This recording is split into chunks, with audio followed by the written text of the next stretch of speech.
Ar žinojote, kad Lietuva gali pasigirti įspūdingų geologinių gamtos paminklų, kuris įtrauktas į Europos labiausiai saugomų gamtos paminklų sąrašą?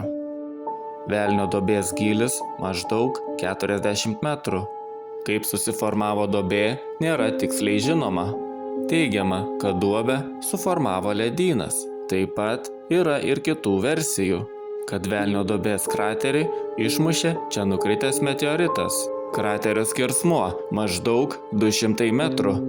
Mokslininkai tvirtina, kad prie Velnio duobės fiksuojami energinio lauko nukrypimai. Apsilankę duobėje ir ypač nusileidę į jos dugną, žmonės tvirtina patyrę keistų pojūčių. Apie duobę yra prikurta legendų. Yra kalbama, kad čia prasmego bažnyčia. Apie Lietuvoje nuskendusias bažnyčias ir varpus esu girdėjęs daugiau istorijų, tačiau tokiomis legendomis sunku patikėti.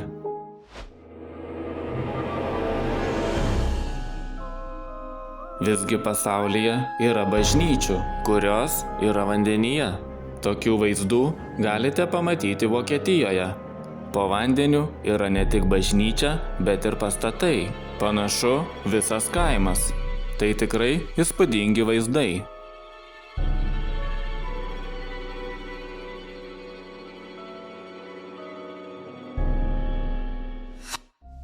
Dar vieną paskendusią bažnyčią galime pamatyti Serbijoje.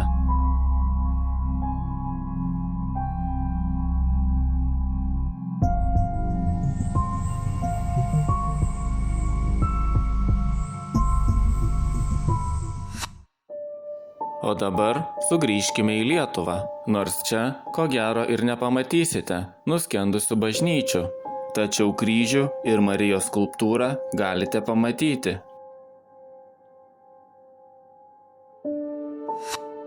Taip pat yra nemažai istorijų apie nuskendusius varpus.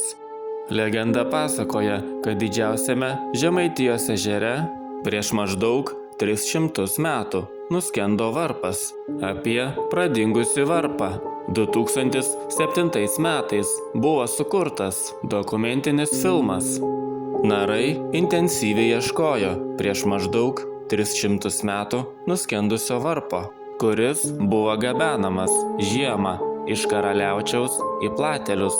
Trumpinant kelią per ežerą ledas įlūžo ir varpas nugrimzdo į dugną.